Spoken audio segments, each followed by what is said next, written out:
Bien, bonjour à tous et à chacun, ceux que je n'ai pas eu l'occasion de saluer personnellement. Je suis très heureux et un peu ému d'être parmi vous. Cette situation d'estrade ne signifie évidemment pas du tout dans mon esprit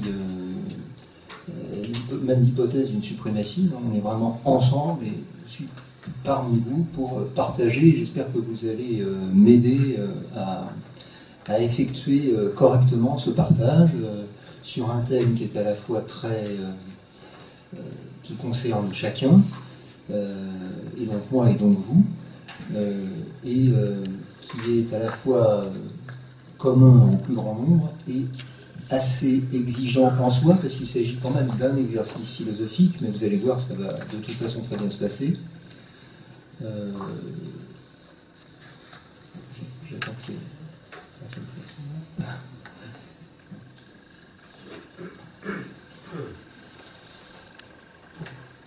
Donc, vous allez voir qu'on va démarrer doucement, mais mon intention est tout de même de vous emmener assez loin. On va avoir une ambition commune. Parce que, comme je l'écrivais à Armand et à Maryse quand on a commencé à préparer cette intervention, si on reste près de la rive, c'est pas très passionnant.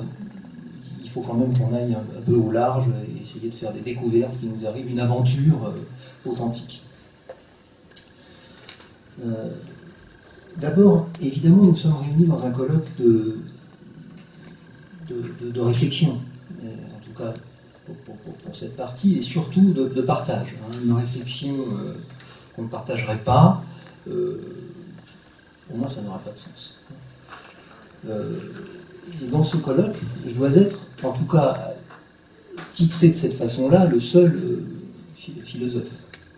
Donc j'ai pensé qu'il serait peut-être nécessaire de commencer par dire en 3 mots ce que c'est que cette bête curieuse qu'on appelle un philosophe et qui depuis, je vais dire la nuit des temps, pas tout à fait, mais très longtemps, depuis la plus haute antiquité, suscite, grecque en l'occurrence, suscite aussi bien l'admiration que la moquerie d'ailleurs, et provoque aussi bien la réflexion que l'incompréhension.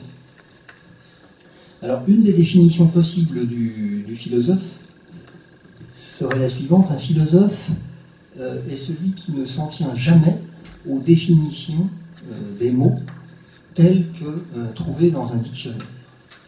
Le dictionnaire fournit des définitions de mots pour l'usage courant. Il nous renseigne éventuellement aussi sur l'étymologie d'un mot, sur l'histoire d'un mot, sur sa signification ordinaire, ou d'ailleurs sur sa signification savante, mais le sens d'un mot, est-ce vraiment cela, et n'est-ce vraiment que cela? Une étymologie, une histoire, un usage courant ou savant. Le sens d'un mot n'est-il pas d'abord le sens de son contenu présumé? On entend ici, et je n'ai pas souci de développer cette référence, mais j'y fais une allusion brève, les notions de signes, qui sont communes, que chacun connaît à peu près, de signes, de signifiant et de signifié,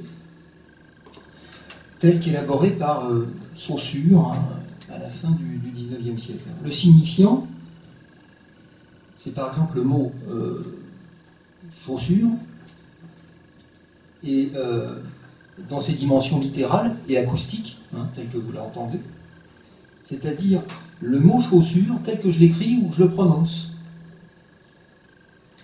Et donc, tel que vous le lisez, vous, ou tel que vous l'entendez en ce moment, quand je le prononce. Le signifié, au contraire, c'est la chaussure en elle-même. Chaussure en elle-même. Mais en elle-même, une chaussure est insignifiable. Insignifiante, en quelque sorte, si aucun mot ne la désigne. Pas de signifié sans signifiant, donc. Que celui-ci soit d'ailleurs un mot articulé ou un protocole de gestes codifié, langage des sourds, par exemple. Ça n'a pas d'importance que ce soit articulé ou pas. Que je le prononce ou que je le mime reviennent au même. mais qu'il soit articulé ou qu'il soit mimé, ce mot chaussure, quand je le prononce, chacun de vous a en tête ce dont il s'agit. De même avec un arbre, une montagne ou un homme. Au passage, ce qui est curieux, et on connaît cela, depuis Platon, en fait, 4e siècle avant Jésus-Christ, et grâce à Platon, quand je dis montagne, ou chaussure, ou homme, vous avez en tête ce dont il s'agit, mais sans pour autant voir, ou même forcément imaginer, une chaussure, une montagne ou un homme en particulier. Cette chaussure, cette montagne ou cet homme. Vous avez été capable de concevoir la chaussure sans voir une chaussure en particulier. Pourtant, la chaussure en général, l'idée de chaussure, par opposition à en particulier, ou la montagne en général, ou l'homme en général, qui de vous, ou qui au monde, d'ailleurs, fut, est ou sera capable de se le représenter jamais. L'idée d'homme, dirait Platon, ne peut être représentée, mais elle est néanmoins communicable. Vous voyez que ce que j'ai appelé le contenu présumé d'un mot, on fait bien de dire qu'il est présumé, parce que nous ne pouvons nous en tenir qu'à cela, une présomption. En réalité, en effet, d'une chaussure, d'une montagne ou d'un homme en général, ou de quoi que ce soit, personne ne peut former une image adéquate. Et même si en entendant le mot homme ou le mot montagne ou arbre, c'est l'image de telle ou telle montagne, homme ou arbre qui vous vient en tête, pour le coup, ce ne sera pas la montagne, l'arbre ou l'homme en général, puisque ce sera au contraire celui-là ou celui-ci. Et pourtant, nous pouvons parler de choses générales, sans nous les représenter en elles-mêmes, en propre, et être pour autant d'accord sur ce dont il s'agit, un arbre, une montagne, un homme. Vous comprenez que pour représenter ou se représenter un homme en général, il faudrait intégrer toutes les déterminations possibles d'un homme, et que donc il faudrait qu'il soit à la fois petit, grand, barbu, glabre, brun, blond, roux, jeune, vieux, blanc ou noir, ce qui est évidemment impossible. Alors la première conclusion provisoire à tirer de cet amusement liminaire, si vous voulez, platonicien, c'est donc qu'on peut parler très précisément de quelque chose en général sans pourtant n'en avoir aucune image. Aucun mot autre que général, justement. Aucune représentation. C'est le mot important. Au contraire même, c'est ce dont nous avons une image que nous aurions peut-être du mal à parler. Il en faudrait en effet du temps et du temps pour parler complètement d'un homme d'après son image. Si on voulait tenter d'en saisir tous les détails, toute la profondeur, tous les mystères derrière l'image, et qui affleurent dans l'image. Donc gardons ça en tête, si vous voulez bien. C'est peut-être ce dont nous avons une image que nous aurions le plus de mal à parler. Je vais revenir là-dessus, en essayant de montrer pourquoi c'est si difficile, et peut-être même impossible, d'exprimer finalement le sens de ce dont nous avons une image, ou un mot. Bref, de ce dont nous avons une représentation. On sait aussi bien entendu que la psychanalyse, alors là je passe en très très vite là-dessus, et notamment l'école freudienne de Paris, Lacan, vous avez ce mot en tête, ce nom en tête, va beaucoup utiliser ces notions de signifié et de signifiant. Lacan va renverser la prévalence du signifié et instaurer celle du signifiant, mais je ne développe pas ça non plus. Mon but n'était ici que de vous faire toucher du doigt que cette question de la nature des mots, du rapport entre l'enveloppe d'un mot et son contenu, sont une vieille histoire philosophique qui commence en gros avec Socrate, dans le dialogue de Platon appelé Cratyle, et qui va traverser toute l'histoire de la pensée philosophante jusqu'à se poser à nouveau à nous, ici, aujourd'hui. C'est ça l'aventure que je vous propose. Et pourquoi? Qu'est-ce que ça aurait à voir avec le propre? et aussi avec le don dont il est question pendant ces rencontres. On le voit maintenant. C'est une constante qui se passe de démonstration, de repérer que le mot « vie », par exemple, on parlait Marie si bien à l'instant, ne donne pas à lui seul tout le sens, et notamment pas le sens radical de ce qu'est la vie en elle-même. La vie comme signifié radical. Cela, aucun dictionnaire, même spécialisé, ne le dit ni ne saurait le dire. On pourra cependant trouver des définitions biologiques de la vie. La vie comme bios, le mot grec, pour dire la vie organique.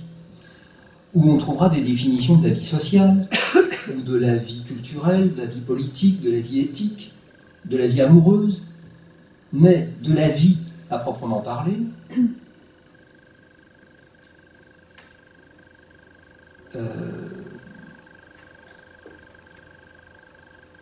de la vie dont il nous arrive à tous de dire quotidiennement qu'elle est belle ou qu'elle est dure ou qu'elle est dense, dans quel dictionnaire trouverez-vous son sens? Dans aucun. Si bien que le mot « vie » peut être considéré, et de tous les mots sans doute il en va ainsi, comme une manière de ne pas dire vraiment, et donc de ne pas dire du tout, ce que la vie est en elle-même, ou ce que la vie est en propre. En propre, qu'est-ce que ça signifie? C'est déjà le propre, un des deux mots du titre de cette intervention, qui reprend d'ailleurs le titre du colloque lui-même. Et vous avez compris qu'il y a peu de chances d'en trouver le sens vrai dans un dictionnaire. Pas davantage, à vrai dire, qu'on y trouve le sens du mot « vie », ou plutôt le sens de la vie en elle-même, du contenu du mot. Alors vous voyez qu'en quelques phrases, nous sommes parvenus à justement approcher une définition du propre. Le propre serait ce qui est dissimulé par les mots. C'est embêtant de penser ça, parce que on se demande alors quel sens donner à ce qu'on fait en ce moment. Est-ce qu'on est vraiment en train de produire des mots en tant qu'il serait autant de façons de dissimuler le sens de leur contenu présumé? Je réserve ma réponse à cette question pour un peu plus tard, mais j'insiste encore sur ce point. Le mot vie ne dit rien de la vie en propre. De même que le mot église, qui signifie en grec assemblée, ou plutôt rassemblement, ne dit rien de ce que l'Église est en propre. Car il ne suffit tout de même pas d'un rassemblement pour qu'il y ait une Église, ni d'ailleurs d'un monument, historique ou pas, dans lequel brûlent des cierges, ni d'ailleurs d'un certain nombre de statues pieuses ou de cantiques. De même que la vie n'est pas en propre, biologique, sociale, culturelle, artistique, éthique, ou amoureuse, l'Église n'est pas, en propre, un monument dans lequel des gens se rassemblent périodiquement pour pratiquer un certain nombre de rites. Ce serait cela des définitions extérieures. Deuxième mot, à mon avis, très important dans cette intervention, ce serait des définitions extérieures de ce qu'est la vie ou l'Église. Et voilà justement des définitions extérieures, le contraire même du propre, ou de l'en-propre. N'est pas propre ou en propre une définition extérieure des contenus présumés des mots. On comprend très bien que mes définitions extérieures ne produisent absolument pas l'homme que je suis, par exemple. Ni moi, ni personne ne pourrait surgir en chair et en os à partir d'une opération qui consisterait, par exemple, à combiner ces numéros de carte bleue ou de sécurité sociale, ou n'importe quel autre paramètre, même des paramètres biologiques, des chaînes d'acides aminés, par exemple. Si vous mettez mes chaînes d'acides aminés, mes cellules et mes brins d'ADN dans un shaker, il n'en sortira jamais l'homme que je suis. Au mieux, une espèce de golem, une machine ayant mon apparence, mais pas moi. Pas moi en propre. Tout juste au mieux ou au pire, une image de moi, une représentation de moi, un mot de moi. Or, le souci que nous avons ici est précisément que les mots eux-mêmes, ceux qui peuplent les dictionnaires, ne peuvent consister qu'en la définition extérieure de leur contenu. Les mots des dictionnaires ne peuvent consister qu'en la définition extérieure de leur contenu, à opposer à propre ou en propre. L'ensemble des mots du dictionnaire forme ainsi un gigantesque appareillage de définitions extérieures de présumés contenus, qui, eux, demeurent indicibles. Je vais illustrer ça tout de suite. Vous voyez, quand vous ressentez une très grande joie, c'est peut-être dans une église par exemple, ou ailleurs, ne pensez-vous pas que le sens du contenu dissimulé sous le mot joie est précisément le vrai sens du mot église en l'occurrence, puisqu'on a pris cet exemple? Est-ce que ce n'est pas à ce moment-là de grande joie qu'advient l'église en propre?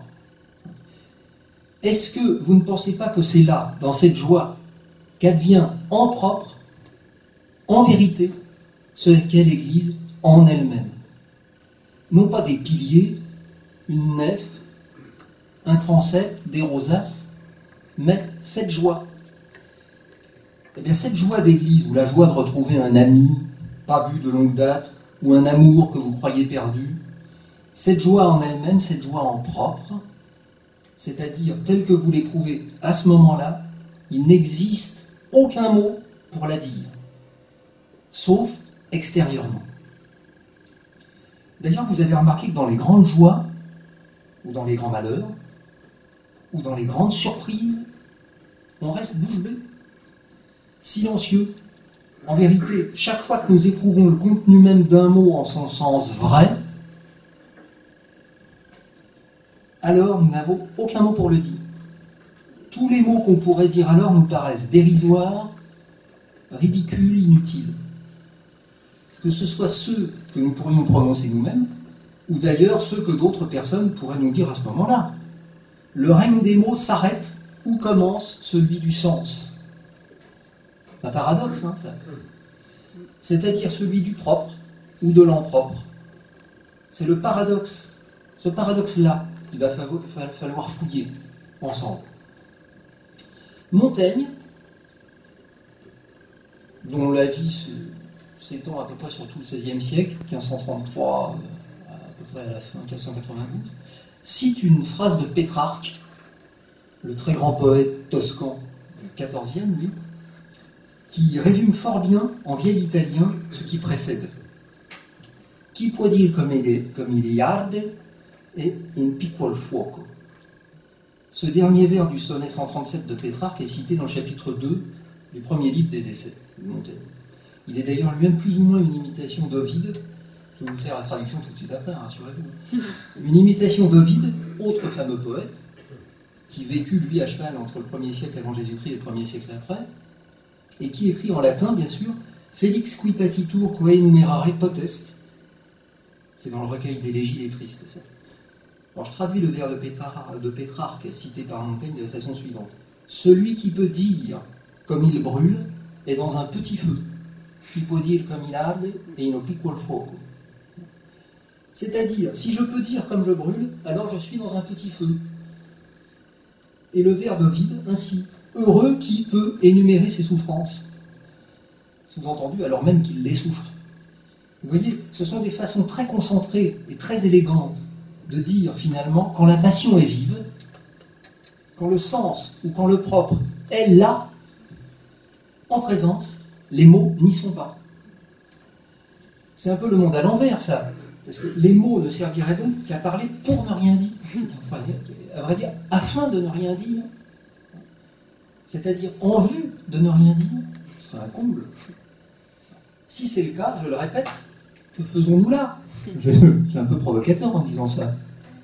Encore une fois, je réserve ma réponse à cette question, mais je vous disais que nous pouvons déjà au moins remarquer que nous avons petit à petit produit une définition du propre. C'est une définition négative, comme pour ce qu'on appelle la théologie négative. Et ce n'est pas bien sûr un jugement de valeur morale. Hein. Cette théologie consiste à faire entrevoir Dieu, non pas en disant ce qu'il est, ce qui n'est pas à la portée des hommes, mais ce qu'il n'est pas, afin de le laisser entreapparaître comme en creux et comme malgré les mots, dont on recouvre immémorialement le sens qu'il a ou le propre qu'il est. Et quelle est cette définition négative du propre? Eh bien, le propre est cela dont la présence exclut les mots. Le propre est cela dont la présence exclut les mots. Quand le propre est en présence, alors il n'y a aucun mot possible. Et quand les mots se reforment, alors c'est que le propre n'est plus en présence. Les mots seraient donc comme une sorte d'écho de l'indicible présence, ou plutôt la représentation de cet écho de la présence du propre. Les mots seraient, en un mot, de l'ordre du commentaire. Et vous entendrez que le mot commentaire, on y perçoit aussi et sans doute d'abord les mots commentaire. C'est une écoute lacanienne qui permet de faire ça. Commentaire, commentaire. Alors là, nous avons avancé, puisque nous avons distingué deux grands thèmes de l'histoire millénaire de la pensée, et particulièrement de la pensée philosophique. D'une part, la présence, et d'autre part, la représentation. D'une part, la présence, et d'autre part, la représentation. Le propre serait ce qui entre en présence et n'est représentable par ou dans aucun mot. La représentation, avec ce préfixe « re » qui signale d'emblée à la fois une imitation, un décalage, une insistance, une intention, il y a tout ça dans le petit « re », serait ce qui n'a pas de présence, ce qui n'est pas ou plus en présence, une présence. Et comme les mots, on l'a bien vu, sont du côté de la représentation, et non pas du côté de la présence, alors ils ne peuvent pas être aussi du côté de la présence, puisque ce sont deux sphères hétérogènes. Si je dis horreur, ou honte, ou plaisir, ou joie, je ne peux le faire au mieux que l'instant d'après, où le comble de l'horreur, de la honte, du plaisir, de la joie ou de je ne sais quoi d'autre est atteint. C'est-à-dire où ce comble s'atteint lui-même, dans l'acmé de sa présence pure, dans son emprunt, mais pas dans son acmé, tout de suite après, dans un commentaire.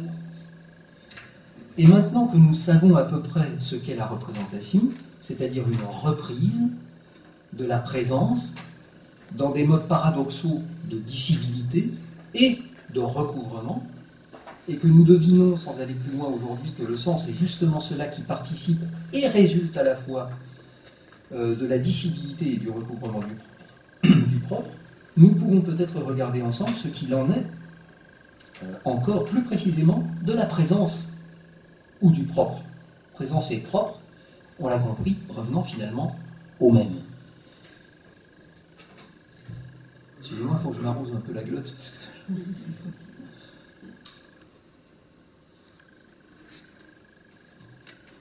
nous avons établi que la présence ne peut se dire, ou plutôt que nous ne pouvons la dire.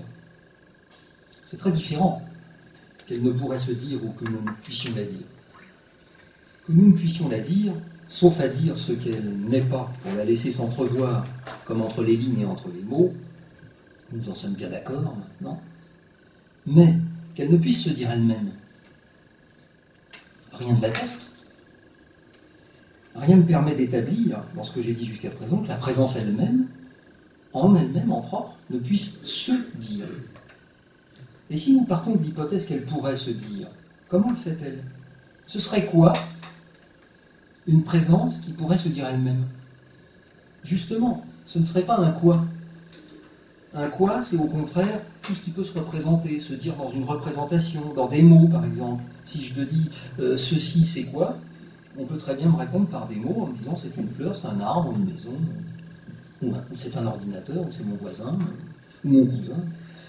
Voilà des mots qui répondent à des questions quoi, et aussi à la question qui. Mais la présence, elle, n'est rien de cela. Elle n'est même rien de ce dont on peut dire c'est ceci ou cela. Dans l'expression c'est, la présence n'est rien du c'est apostrophe, ceci, et rien non plus même du verbe est.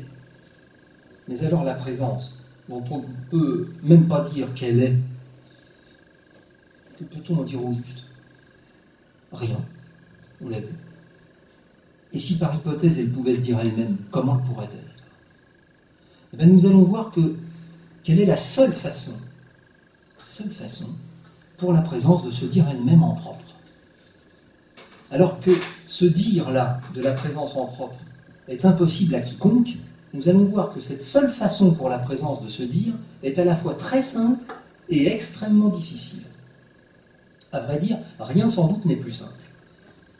Et rien non plus n'est plus difficile. Ce n'est pas un paradoxe de dire ça, car simple n'est pas le contraire de difficile. C'est compliqué ou complexe, ou encore multiple, qui sont les contraires de simple. Les contraires de difficile, c'est facile. D'abord, peut-il se concevoir une présence qui ne serait pas présence de quelque chose ou de quelqu'un? Ce que les philosophes appelleraient une pure présence. Est-elle seulement concevable? La présence, comme un terme général, comme une idée, nous comprenons immédiatement, en prêtant un peu d'attention à cette question, que pour le coup, cela n'a aucun sens. Et n'est donc justement rien en propre. C'est une sorte de notion nuageuse, ectoplasmique, dont on sent bien qu'elle est vaguement l'indice de quelque chose, et de quelque chose qui, précisément, en propre, n'est justement pas une chose. Je prends un exemple concret, pour bien me faire comprendre. Si j'ai faim, tant que je n'ai pas tellement faim, je peux dire que j'ai faim. Dans un cas pareil, la faim en elle-même n'est pas en présence. Je peux donc articuler les mots « j'ai faim ». Précisément parce que je ne suis que dans une sorte d'écho ou d'anticipation de ce qu'est la faim en propre. Mais admettons qu'on me prive de nourriture pendant plusieurs jours. Il arrivera un moment où la faim sera en elle-même sa propre présence. On comprend ça facilement, immédiatement, mais on peut aussi se reporter par exemple à l'écrivain norvégien Knut Hamsun, qui a illustré la faim dans son livre très saisissant, dont le titre est justement « La faim ». Et alors je ne pourrai même plus rien en dire quand la faim sera là en propre. Idem pour la soif, idem pour l'amour qu'on peut avoir pour telle ou telle personne. Je t'aime sont exactement les mots qu'on prononce quand, dans le meilleur des cas, et quand ce n'est pas une fable, nous sommes non plus dans l'incandescence du sentiment amoureux, dans la présence même de l'amour, mais quand nous voulons comme renvoyer son écho. Et puis, quand l'écho faiblit encore, nous pouvons parler d'amour. Et puis, quand il affaiblit encore davantage, parler sur l'amour, dire des mots, faire des phrases. Mais la faim, la soif, l'amour et pour ainsi dire la vie, dans le sens qu'elle a pour Michel Henry, par exemple, philosophe contemporain, mort en 2002, éminent, quand ils sont en présence, alors ils sont sans mots. Et pourtant, ce n'est rien de nuageux ou de général. La faim, la soif, l'amour, la honte, la peur, tous les sentiments que j'éprouve au moment où je les éprouve et dans la chair qui les éprouve, ils sont à la fois sans mots et justement dans une présence maximum à eux-mêmes. Vous voyez la corrélation entre ce qui ne se dit pas et ce qui est en propre. Donc vous voyez que ce qui n'appartient pas aux mots ni à la représentation n'est pas ce qui a le moins de réalité, mais bien ce qui en a le plus. Tellement de réalité que cette réalité ne laisse aucune place pour aucun mot qui la dirait. C'est important cela de comprendre que le contenu présumé d'un mot n'a jamais plus de contenu que lorsque le mot qui soi-disant le contient ou l'enveloppe ne peut pas être dit, ni donc entendu. Alors, qu'est-ce à dire? Que la présence n'est rien d'autre qu'un sentiment, au moment où je l'éprouve. Et d'ailleurs, un sentiment n'est rien d'autre, en propre, que ce que j'éprouve au moment où je l'éprouve. Ou, il y a ça chez Proust, par exemple, au moment où je me souviens l'avoir éprouvé. Et l'éprouve alors, au présent, plus fortement encore. Mais souvenir ou pas, cela revient au même, car dans les deux cas, et c'est ici qu'il faut en venir, si vous voulez, c'est toujours moi qui éprouve dans un maintenant. Dans un maintenant. Ainsi, un sentiment est présence, en tant que je l'éprouve au moment où je l'éprouve. Et en tant que ce sentiment est présent, on voit bien que c'est moi qui suis présent. au moment où mon sentiment est présent, c'est moi qui suis présent. Et on intuitionne déjà qu'il n'y a aucun moyen autre que celui-là d'être jamais présent. C'est moi qui entre en présence, car ce moi n'aurait aucune présence, ni pour soi ni pour personne en tant que soi, s'il n'éprouvait aucun sentiment. Et ce moi n'est alors rien ni personne d'autre que ce sentiment au moment où il s'éprouve. C'est alors qu'il fait de moi, justement, un jeu. La faim ou la soif, en général, ne sont des mots. Ils n'ont, ces mots, en eux-mêmes, rien de commun avec ma présence par la faim ou par la soif, par exemple. Est-ce que c'est bien sensible à vos cœurs et à vos esprits, cette différence que je considère vraiment comme cardinale, hein, que ce moi que je suis n'est rien, ni personne d'autre que ce sentiment de faim, de soif, de peur, de honte, de joie, au moment où il s'éprouve. Voilà. C'est alors qu'il fait de moi justement ce jeu. Je, ça veut dire j'éprouve. Voilà donc ce qu'est le propre, hein, la présence. Et la présence, toujours ma présence. Quand je dis ma, pas Berlanda, la présence de chacun. La présence d'un moi dans l'épreuve d'un sentiment. Alors ce qu'il faut bien comprendre, à mon avis, hein, si en tout cas vous consentez à me suivre hein, sur cette piste, c'est que je ne peux pas être si je ne suis pas présent à moi-même dans le sentiment d'être. Ce sentiment d'être, parfaitement indicible au moment où il est purement lui-même, hein, ça on l'a bien établi, nous l'avons dit, il peut revêtir les formes de la joie, de la souffrance ou n'importe quelle autre forme. Mais pourtant, me direz-vous, quand je n'éprouve aucun sentiment, certes, je peux paraître un peu absent, mais ce serait jouer sur les mots, ça. En réalité, me direz-vous encore, jamais je ne puis être en dehors de ma présence à moi-même. Vous me diriez, ma vie continue pourtant sans un instant d'intermittence, même quand je n'éprouve aucun sentiment, ou je crois n'en éprouver aucun. Bien entendu. Mais pourquoi ? Pourquoi ? Parce que le sentiment, quoi qu'on en pense ou qu'on en dise, ne cesse jamais, lui non plus. Ah bon ? Alors, et c'est quoi ce sentiment qui ne cesse pas et qui m'apporte sans cesse dans ma présence à moi-même ? Souvent à mon insu. Eh bien, c'est le sentiment de vivre, tout simplement. Et c'est un sentiment dont nous n'avons pas toujours une conscience claire. Et pourquoi ? Parce que, pourquoi n'avons-nous pas en permanence ce sentiment de vivre qu'éprouvent les gens qui se relèvent de maladies, par exemple, ou qu'on éprouve tous devant un paysage somptueux, ou dans le cœur d'une église, pour revenir à cet exemple ? Eh bien, parce que justement, il ne peut se dire. Et pourquoi ?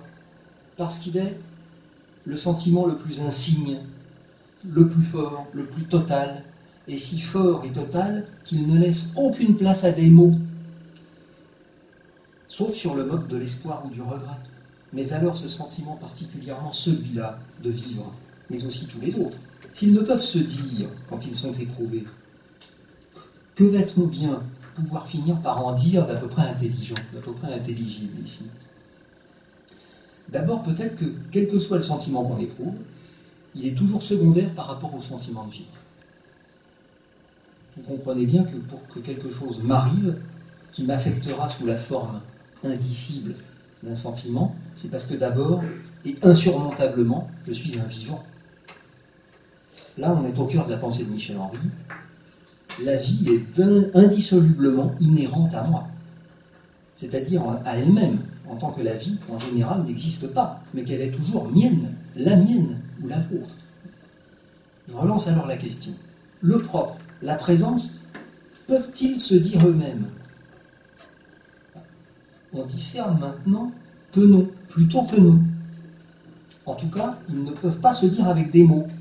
Ils peuvent être représentés par des mots, mais aussi par des gestes, des attitudes, sans doute aussi en peinture ou en musique, ou dans les autres arts.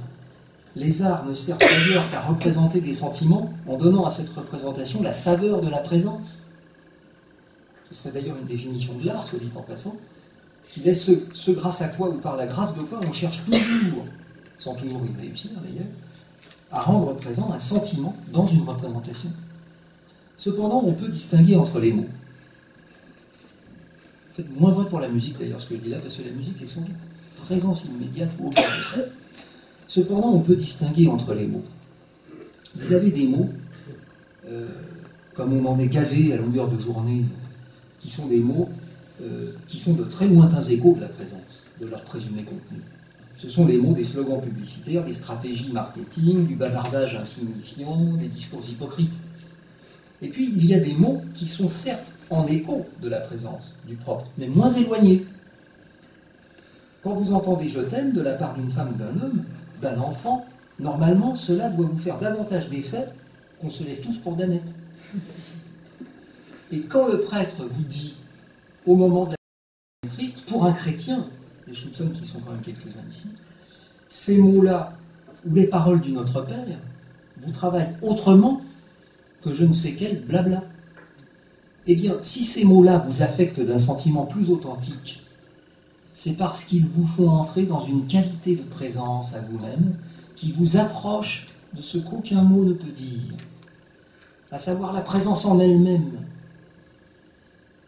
Vous vous rappelez que j'ai dit au début qu'en grec, le mot ecclésia, église, qu'on traduit rapidement par église, signifie plus authentiquement assemblée. Ou vous entendez qu'on progresse vers la source de ce mot, dont le mot assemblée est l'écho. Et qu'on s'en approche encore en traduisant par rassemblement, vous voyez. L'écho diminue, on se rapproche de la présence, de ce qu'est en propre l'église, là. Assemblée, mieux encore, rassemblement. Et qu'on s'en approche encore en traduisant avec le grand théologien Hans Urs von Balthasar, le mot ecclésia est en réalité plus profondément l'écho, non pas seulement du rassemblement, mais de ce qui cause ce rassemblement. Et il traduit ecclésia en toute rigueur philologique, d'ailleurs, par l'appeler. Église, ça veut dire répondre à l'appel. Voilà. Alors là, on est au bord du moment où les mots vont manquer, parce qu'on est au plus près possible de la présence, dans un écho très court. L'église, c'est monument. Monument sur une place. Ça, c'est la définition la plus extérieure, qui contient le moins de présence. Et puis, assemblée, rassemblement, appeler, réponse à l'appel, et après, joie indicible. Les mots s'arrêtent.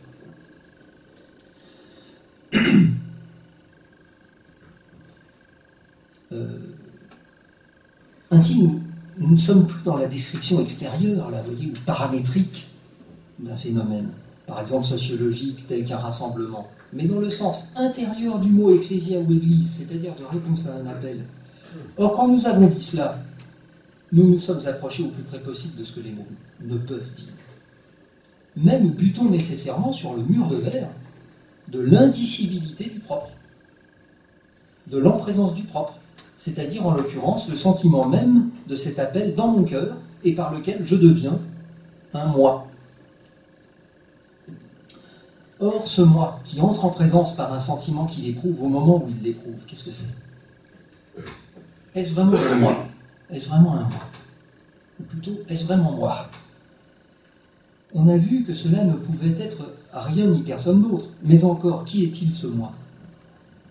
Au moment où j'éprouve tel ou tel sentiment, il n'est pas ce moi qui vous parle, qui ait pris des notes pour cette conférence, qui ait pris sa voiture pour vous rejoindre, et la reprendra tout à l'heure pour vous quitter.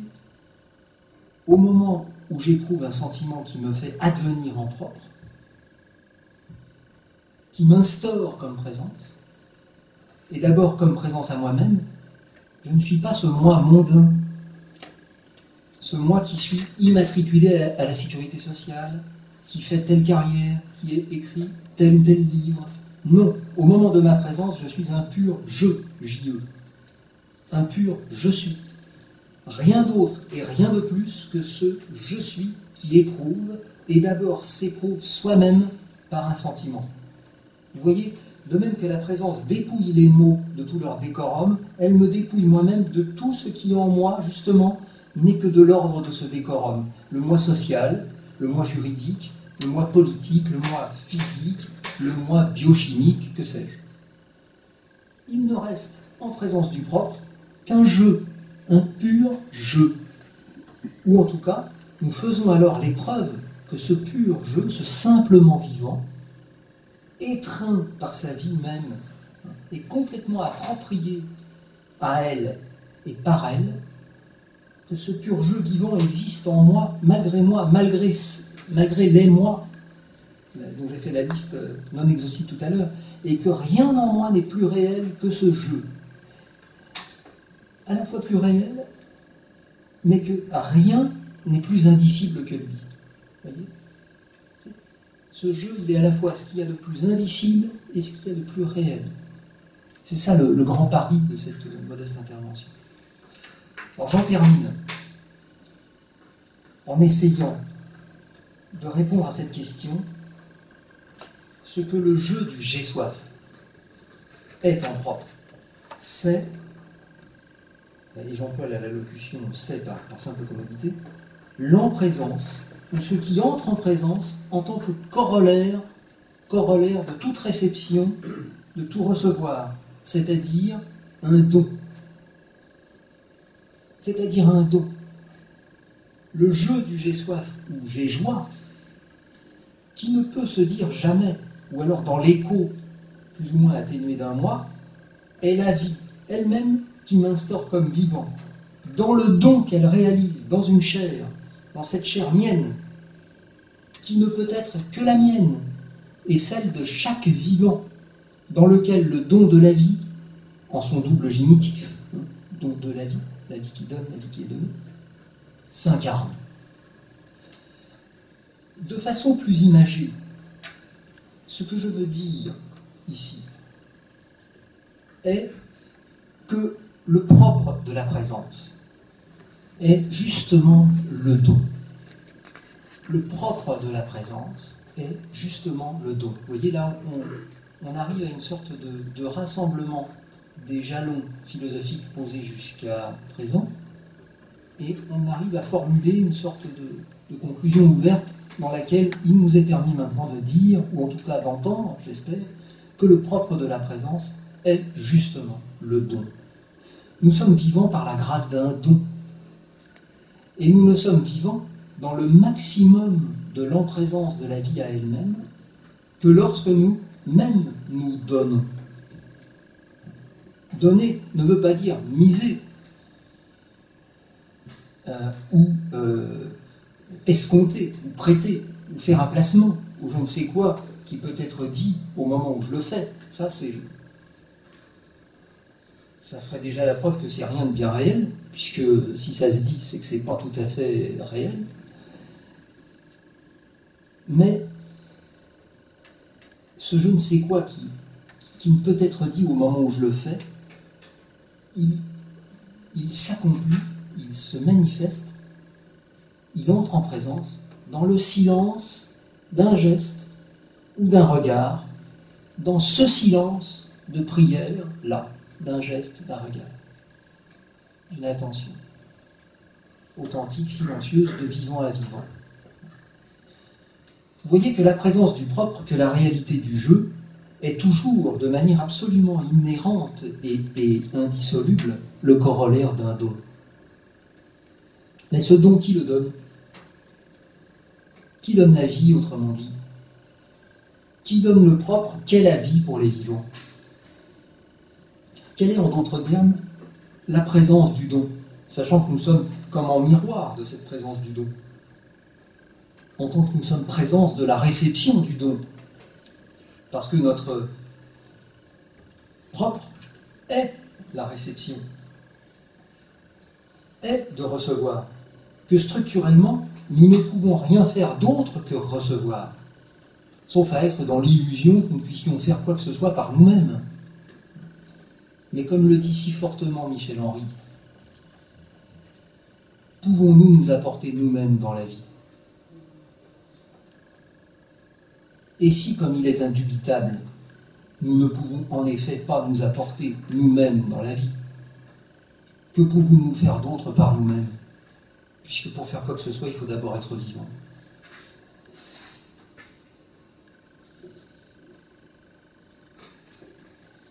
Cela dit, ce don de nous-mêmes à nous-mêmes, ce don de la vie aux vivants, ce don de la vie qui nous fait vivants, nous avons la liberté de le refuser. Nous avons la liberté de le refuser. Et je crois que nous tous, peu ou prou, moi le premier, c'est ce que nous faisons. C'est ce que nous faisons toutes les fois, et c'est tous les jours, où nous croyons que nous sommes nous-mêmes à l'origine de nous-mêmes, que nous croyons que nous faisons à nous-mêmes le don de vivre, que nous ne dépendons que de nous-mêmes, de notre volonté, de notre ambition, de notre désir. Nous refusons le don,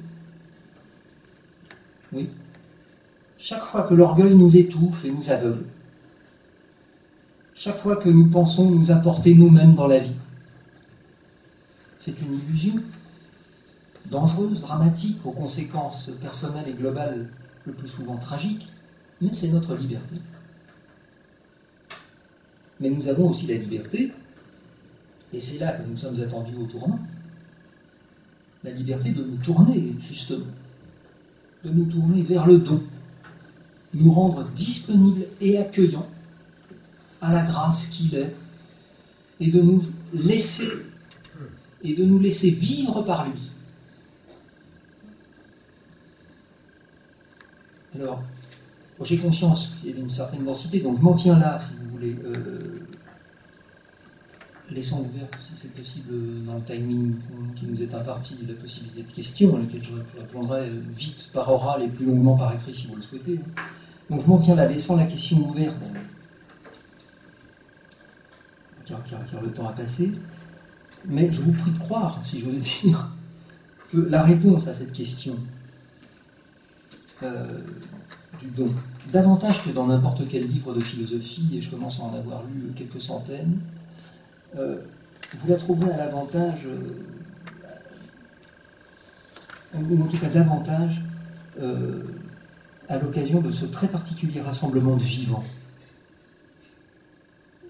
qu'on appelle une église, mais qu'on appelle aussi une assemblée d'amis et de vivants, comme nous la vivons aujourd'hui, si c'est authentiquement ce que je crois, ce que je sens.